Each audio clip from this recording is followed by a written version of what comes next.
Hi hello ಎಲ್ಲರಿಗೂ ನಮಸ್ತೆ. ನೀವು ನೋಡ್ತಾ ಇದ್ದೀರಾ info with VK YouTube channel.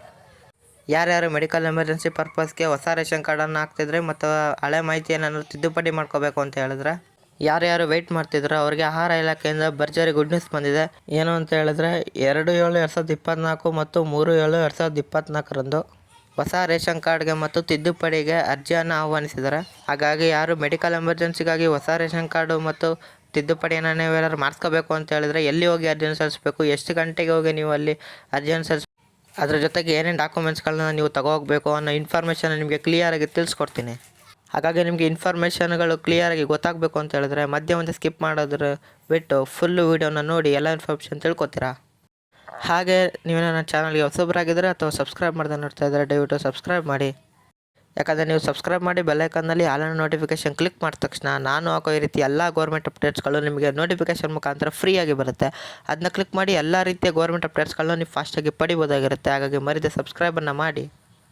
ಹಾಗೂ ಇಂಥ ಕಂಟೆಂಟ್ ಕೊಡುವಂಥ ನನ್ನ ಚಾನಲಲ್ಲಿ ಇನ್ಫಾರ್ಮೇಷನ್ ತೊಗೋತಾ ಇದ್ದಾರೆ, ಅದನ್ನು ಲೈಕನ್ನು ಕೊಡ್ತಾಯಿಲ್ಲ. ಪ್ರತಿಯೊಬ್ಬರು ಸಹ ಇನ್ಫಾರ್ಮೇಷನ್ ತೊಗೊಳ್ಳೋ ಜೊತೆಗೆ ಒಂದೇ ಒಂದು ಲೈಕನ್ನು ಕೊಟ್ಟು ನಮಗೆ ಸಪೋರ್ಟನ್ನು ಮಾಡಿ ಅಂತ ಹೇಳ್ತಾ, ಈಗ ಯಾರು ಲೈಕು ಸಬ್ಸ್ಕ್ರೈಬ್ ಮಾಡಿ ವಿಡಿಯೋ ನೋಡ್ತಾ ಇದ್ದಾರೆ ಅವ್ರಿಗೆ ನಾನು ಧನ್ಯವಾದಗಳನ್ನು ತಿಳಿಸ್ತಾ ಈಗ ನಿಮಗೆ ಇನ್ಫಾರ್ಮೇಷನ್ನ ತಿಳಿಸ್ಕೊಡ್ತೀನಿ ನೋಡಿ.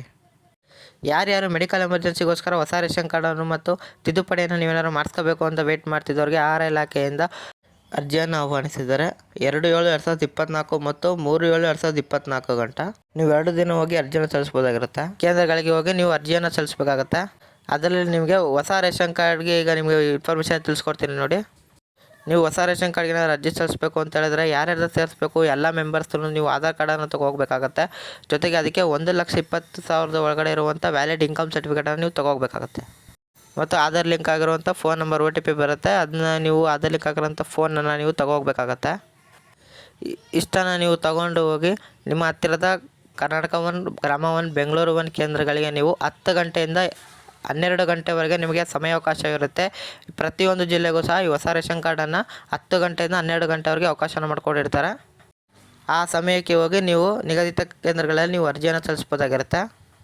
ಮತ್ತು ನೀವೇನಾದರೂ ತಿದ್ದುಪಡಿ ಯಾವಾಗ ಬಿಡ್ತಾರೆ ನಮ್ಮ ವಿಭಾಗಕ್ಕೆ ಅಂತ ನೀವೇನಾದರೂ ಕೇಳಿದ್ರೆ ಈಗ ಫಸ್ಟು ತಿದ್ದುಪಡಿಗೆ ಏನೇನು ಡಾಕ್ಯುಮೆಂಟ್ಸ್ಗಳು ಬೇಕು ಅಂತ ತಿಳಿಸ್ಕೊಟ್ಬಿಡ್ತೀನಿ. ಆಮೇಲೆ ಟೈಮಿಂಗ್ಸ್ಗಳು ಏನೇನು ಅಂತ ನಿಮಗೆ ತಿಳಿಸ್ಕೊಟ್ಬಿಡ್ತೀನಿ. ಫಸ್ಟು ನೀವೇನಾದರೂ ಯಾರನ್ನಾದರೂ ಸೇರಿಸ್ಬೇಕು ಅಂತ ಹೇಳಿದ್ರೆ ಅವರು 6 ವರ್ಷದ ಕೆಳಗಿನವ್ರು ಏನಾದರೂ ಆಗಿದ್ದರೆ ಅವರ ಬರ್ತ್ ಸರ್ಟಿಫಿಕೇಟ್ ಜೊತೆಗೆ ಆಧಾರ್ ಕಾರ್ಡ್ ಸೆಟ್ಟನ್ನು ತೊಗೋಬೇಕಾಗತ್ತೆ. ಮತ್ತು 6 ವರ್ಷದ ಮೇಲ್ಪಟ್ಟವ್ರು ಏನಾಗಿದ್ದರೆ ಆಧಾರ್ ಕಾರ್ಡ್ ಜೊತೆಗೆ 1,20,000 ಒಳಗಡೆ ಇರುವಂಥ ವ್ಯಾಲಿಡ್ ಇನ್ಕಮ್ ಸರ್ಟಿಫಿಕೇಟನ್ನು ನೀವು BPL ಆಗಿದ್ದರೆ ತೊಗೋಬೇಕಾಗತ್ತೆ. ಮತ್ತು ಡೆತ್ ಆಗಿರೋನೇನಾರು ನೀವು ಡಿಲೀಟ್ ಮಾಡಬೇಕು ಅಂತ ಹೇಳಿದ್ರೆ ಅವರ ಡೆತ್ ಸರ್ಟಿಫಿಕೇಟ್ನ ನೀವು ತೊಗೋಬೇಕಾಗತ್ತೆ. ಮತ್ತು ನೀವೇನಾದ್ರು ಅಡ್ರೆಸ್ ಚೇಂಜನ್ನು ಮಾಡಬೇಕು ಅಂತ ಹೇಳಿದ್ರೆ KYC ಮುಖಾಂತರ ಅಡ್ರೆಸ್ಸನ್ನು ನೀವು ಆಧಾರಲ್ಲಿರುವಂಥ ಅಡ್ರೆಸ್ ನಿಮಗೆ ಚೇಂಜ್ ಆಗಿ ಬರುತ್ತೆ. ಹಾಗಾಗಿ ಇಷ್ಟು ಡಾಕ್ಯುಮೆಂಟ್ಸನ್ನು ನೀವು ರೆಡಿ ಮಾಡಿ ಇಟ್ಕೋಬೇಕಾಗುತ್ತೆ. ನಾನೀಗ ಯಾವ ಸೆಂಟ್ರಿಗೆ ಯಾವ ಸಮಯಕ್ಕೆ ಹೋಗಬೇಕು ಅನ್ನೋದನ್ನ ನಿಮಗೆ ತಿಳಿಸ್ಕೊಡ್ತೀನಿ ನೋಡಿ. ಮೊದಲು ತಿದ್ದುಪಡಿಗೆ ಅವಕಾಶ ಮಾಡಿಕೊಟ್ಟಿರುವಂಥದ್ದು ಬೆಂಗಳೂರು ನಗರ ಮತ್ತು ಬೆಂಗಳೂರು ಗ್ರಾಮಾಂತರಕ್ಕೆ ನಿಮಗೆ ಅವಕಾಶವನ್ನು ಮಾಡಿಕೊಟ್ಟಿದ್ದಾರೆ. ಅವರಿಗೆ ಸಮಯ ಬಂದು ಅಂತ ಹೇಳಿದ್ರೆ ಬೆಂಗಳೂರು ಮತ್ತು ಗ್ರಾಮ 1ಗೆ ನೀವು ಭೇಟಿಯನ್ನು ನೀಡಿ ಸಮಯವನ್ನು ತಿಳ್ಕೊಬೋದು. ಅವರು ಸಹ ನಾನು ಹೇಳಿರುವಂಥ ಡಾಕ್ಯುಮೆಂಟ್ಸ್ನ ತೊಗೊಂಡು ನಿಮ್ಮ ಹತ್ತಿರದ ಬೆಂಗಳೂರು 1 ಕೇಂದ್ರಗಳಿಗೆ ಹೋಗಿ ಅರ್ಜಿಯನ್ನು ಸಲ್ಲಿಸ್ಬೋದಾಗಿರುತ್ತೆ. ಮತ್ತು ಎರಡನೇದಾಗಿ ಅವಕಾಶವನ್ನು ಮಾಡಿಕೊಟ್ಟಿರುವಂಥದ್ದು ಬೆಳಗಾವಿ ಮತ್ತು ಮೈಸೂರು ಡಿವಿಷನ್ಗೆ. ಅದರಲ್ಲಿ ಬರುವಂಥ ಜಿಲ್ಲೆಗಳು ಯಾವಪ್ಪ ಅಂತ ಹೇಳಿದ್ರೆ ಬಾಗಲಕೋಟೆ, ಬೆಳಗಾವಿ, ಚಾಮರಾಜನಗರ, ಚಿಕ್ಕಮಗಳೂರು, ದಕ್ಷಿಣ ಕನ್ನಡ, ಧಾರವಾಡ, ಗದಗ, ಹಾಸನ, ಹಾವೇರಿ, ಕೊಡಗು, ಮಂಡ್ಯ, ಮೈಸೂರು, ಉಡುಪಿ, ಉತ್ತರ ಕನ್ನಡ, ವಿಜಯಪುರ ಡಿಸ್ಟಿಕ್ಗಳಾಗಿರುತ್ತೆ. ನೀವು 2/7/24 ಮತ್ತು 3/7/24ರಂದು ನಿಮ್ಮ ಹತ್ತಿರದ ಗ್ರಾಮ 1 ಮತ್ತು ಕರ್ನಾಟಕ 1 ಕೇಂದ್ರಗಳಿಗೆ ಭೇಟಿ ನೀಡಿ ಅರ್ಜಿಯನ್ನು ಸಲ್ಲಿಸ್ಬೋದಾಗಿರುತ್ತೆ. ಅರ್ಜಿಯನ್ನು ಸಲ್ಲಿಸಿ ಸದುಪಯೋಗ ಪಡಿಸ್ಕೊಳ್ಳಿ. ಮತ್ತು ಮೂರನೇದಾಗಿ ಅವಕಾಶವನ್ನು ಮಾಡಿಕೊಡ್ತಾ ಇರುವಂಥದ್ದು ಕಲಬುರಗಿ ಮತ್ತು ಬೆಂಗಳೂರು ಡಿವಿಷನ್ ಅಂತ. ಅದರಲ್ಲಿ ಬರುವಂಥ ಜಿಲ್ಲೆಗಳು ಯಾವಪ್ಪ ಅಂತ ಹೇಳಿದ್ರೆ ಬಳ್ಳಾರಿ, ಬೀದರ್, ಚಿಕ್ಕಬಳ್ಳಾಪುರ, ಚಿತ್ರದುರ್ಗ, ದಾವಣಗೆರೆ, ಕಲಬುರಗಿ, ಕೋಲಾರ, ಕೊಪ್ಪಳ, ರಾಯಚೂರು, ರಾಮನಗರ, ಶಿವಮೊಗ್ಗ, ತುಮಕೂರು, ಯಾದಗಿರಿ, ವಿಜಯನಗರ ಆಗಿರುತ್ತೆ.